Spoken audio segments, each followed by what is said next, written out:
And I'm Jack Miller.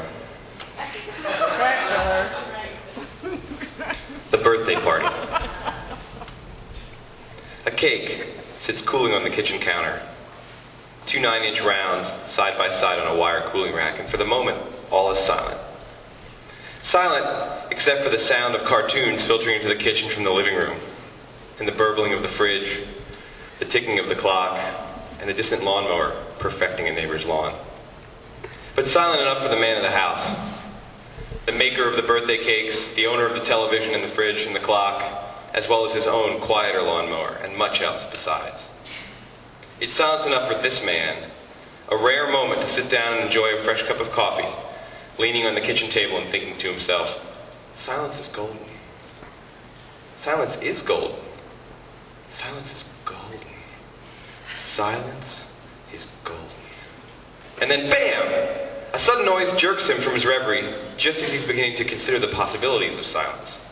His head snaps around involuntarily and he searches for the source of the noise. But the silence of a moment ago has returned. Yet, it's no longer a golden silence, fraught with possibility. It's an ominous silence now. The silence of a deep, existential abyss. The fridge is on a down cycle, and the neighbor has done mowing his lawn. The cartoons have grown quieter, and even the clock seems to be holding its breath. It occurs to him more slowly than it probably should what has caused the noise.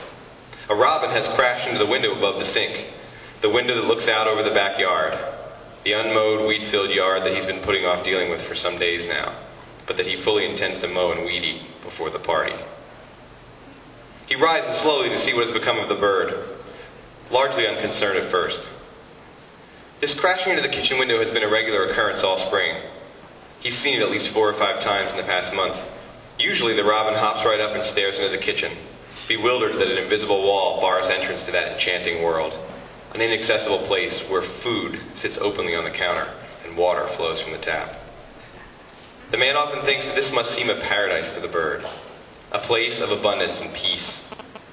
Though who really knows what thoughts fill the bird's tiny head as it flutters on the sill for a moment before flying off to search for simpler outdoor pleasures, a worm or a twig for its nest or a puddle to bathe in.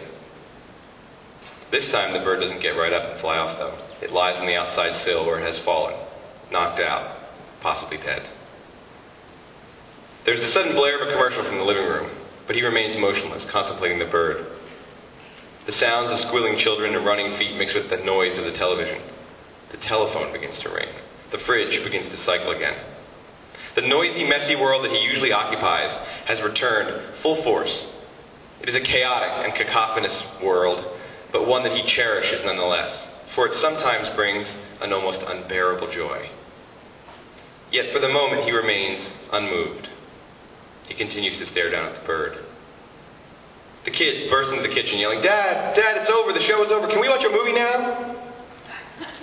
They know they don't get to watch a movie after a Saturday morning of cartoons, but they ask anyway. And then wisely they pause, to give their father a chance to make all of their lives a bit easier for a couple more hours. The phone continues to ring, but he remains motionless, his eyes locked on the bird as the kids wait expectantly. Somehow they sense that this void where their father is not saying, "Now kids, you know you don't get to watch a movie after cartoons," that this silence may mean that victory is possible this time. Another ring and the answering machine picks up. "Hi, we're not home," says the voice of his wife from the other room. He finally turns to face his children. They are about to renew their pleas, but they hold back, noticing that there's a weariness in his face this morning. They feel a glimmer of hope, and they hold back for a moment. He takes a long, deep breath. The kids wait, hopeful, wide-eyed, holding on as long as they can. In the other room, the outgoing message has finished, and the beep of the answering machine is followed by his wife's voice again. "Hi, it's me. How's it going there?" The children can no longer help themselves. They start in, competing with their mother's voice. "Can we watch a movie, please, please, oh daddy, please?" "Anyway, maybe you're out mowing the lawn. Don't bother digging up all those dandelions. It'll just make the lawn look patchy like last year." Rather than answering the children, or snatching up the wall phone to tell his wife about his plans for the yard, or screaming out something obscene and unconstructive, he takes another deep breath and sweeps his eyes over the bourgeois surface of the kitchen. The cake rounds cooling on the rack, the fridge steadily purring again, decorated with crayon drawings and Thai food menus. Anyway, I was just checking in. I'll be home in a few hours. Can we watch a movie? Just one movie, please? Oh, come on, please. He takes in the ticking clock and the cobwebs that need to be dusted out of the corners, the floor that needs to be mopped and the sink that needs to be scrubbed. His eyes finally coming to rest on the window to the backyard that he's going to mow and weed eat before the party. The window where the bird remains. Don't worry, I'll find something nice for you to give me. Bye! The children have fallen silent, out of breath. They are baffled by their father's trance-like state. Or perhaps they're wondering what their mother was talking about. Or maybe they've forgotten why they're even here in the kitchen in the first place. The seconds tick by on the clock, and this new near silence gives the man time to accept that the bird isn't going to get up and fly away. He makes a sudden decision. Clapping his hands together in his standard display of enthusiasm, he calls out, "Who wants to build a bomb today?" The children should be ecstatic. We get to build a bomb! Hooray, hooray, hooray for Dad! Today we build a bomb, yay! But that is not the reaction he gets. The children are unmoved. We want to watch a movie, one of them says matter-of-factly. They're staying on message hardcore today, and he finally gives in. Their unified, disciplined opposition has won the day. Okay, guys, another movie it is. 2 more hand claps, and they're off to the living room to pop in a favorite tape. 2 hours later, the cake has been frosted and decorated, and the bomb is finished. All it needs is a coat of black spray paint. He walks into the living room just as the movie is finishing up and is greeted by the blank, television-soaked faces of his children. Who wants to help me spray paint our bomb? He asks with genuine enthusiasm. Sure, but the kids will want to take part in the bomb project now that they've gotten their fill of cartoon explosions and magical transformations. But once again, they have other plans. They scatter without a word, squeals, disappearing into different parts of the house. He rewinds and puts away the tape, turns off the TV and VCR, and heads back to the basement. By 5:30, all the guests have arrived, and his wife has returned, aglow from a spa treatment and an afternoon of shopping for her own present. She circulates gaily. She smiles, she laughs, she passes out drinks. Everyone is happy. Or at least as happy as they get these days, despite the fact that many of the conversations are tiresome and pointless, and nothing new or exciting has happened at one of these gatherings, or in their lives in general, in a terribly long time.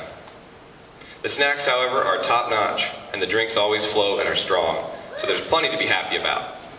And there's always the possibility that something unexpected will happen this time. At 6 o'clock, the man begins moving through the house to gather the guests, murmuring, "It's cake time, cake everybody." He freshens a few drinks, shuffles the stragglers into the dining room, and heads through the kitchen and down to the basement. A minute later, he rounds the corner from the kitchen into the packed dining room, where someone, most likely his wife, has thoughtfully dimmed the lights. Expecting a cake full of candles, the guests have dutifully begun singing, "Happy birthday to you." They are greeted by his bomb. Its fuse, already lit, sputters brightly in the dim room. The children beam, but titters of nervous laughter ripple through the adults. Most, however, continue singing, "Happy birthday to you." He sets the bomb on the dining room table next to the vanilla ice cream. The thing is patently cartoonish. It's perfectly spherical and matte black, with a 2-inch fuse burning slowly but steadily. It must be some kind of prank. Maybe an exploding piñata. Yet, it looks pretty solid. It's a very substantial item for an exploding piñata. And it dawns on more than a few that the man of the house is most likely capable of producing a homemade bomb. Even one that looks like it came straight out of an episode of Bugs Bunny or The Roadrunner. He's a man of many skills, they all know that. Some are drinking beer he has brewed, others holding plates he has spun on his own pottery wheel and fired in a kiln in the basement. Plates that are heaped high with cocktail snacks he has made fresh from scratch. A cuckoo clock he made one winter ticks proudly on the wall. Why not a bomb? The glittering look in his eyes adds weight to this possibility. At the same time, he looks the perfect prankster. And how absurd to entertain such a horrible idea. He's always been a great guy. A model husband and father, the envy of nearly everyone in the room.